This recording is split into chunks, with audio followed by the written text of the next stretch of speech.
বই একখানা হয়েছিল গো, প্রত্যেকদিন হল হাউসফুল। কি বই বলে তো? বেদের মেয়ে জোছনা গো, বেদের মেয়ে জোছনা। কি গান, আজও সেই গান আমার মনে পড়ে। কি গান বলো তো? আমি যখন রাতে বসি বন্ধু বাজাই বাঁশি, বেশি করে চালবো সাঁকো আসবে ছোট মা। আমি যখন রাতে বসি বন্ধু বাজাই বাঁশি, বেশি করে চালবো সাঁকো আসবে ছোট মা। ওরা দিদি আমার সহ্য হয় না, 4.5 মাস আঘা থাকবো কথা হবে না। ওরা দিদি আমার সহ্য হয় না। 4.5 মাস আঘা থাকবো কথা হবে না। হ্যাঁ, 4.5 মাস একা থাকবো, একা থাকবো, একা রান্না করে খাবো। রান্না করে খাবো না কি করবো? একটা মানুষ যে আমার সারাক্ষণ সন্দেহ করে আমি রান্না করে খাবো না কি করবো? না না, আমরা কি দেখেছি, বাপ বেটা আলাদা হয়, টাকা ভাই আলাদা হয়, আমরা স্বামী স্ত্রীর মধ্যে আলাদা হয়ে আছি। এই যে সে ভাতের হাঁড়ি কিনেছি, খুন্তি কিনতে মনে নেই। এবার কি করবো, ওর সময় তো আর কথা হয় না। খুন্তি চাইবো কি করে? আবার যদি খুন্তি চেয়ে দেবে, পরে ঝামেলায় নাক গলা উনি বিপদে পড়ে যাবে।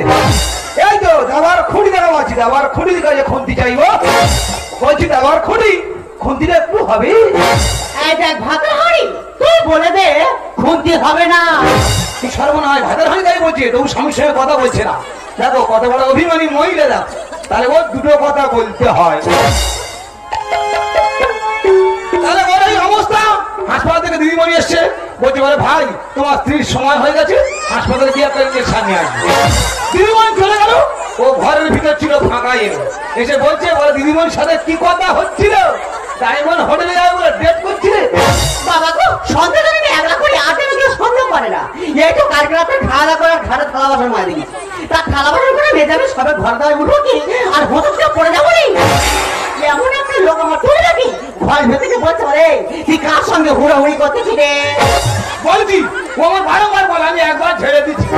দিদি গো, মাঝে মাঝে মনে হয় এই সংসার ছেড়ে আমি জঙ্গলে চলে যাই, শুধু মোবাইলটা কোথায় চার্জ দেবো সেই ভেবে যেতে পারি না।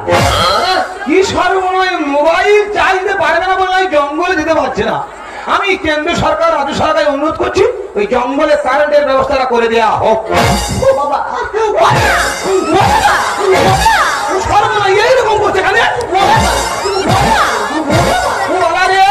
এইরকম করে কেন?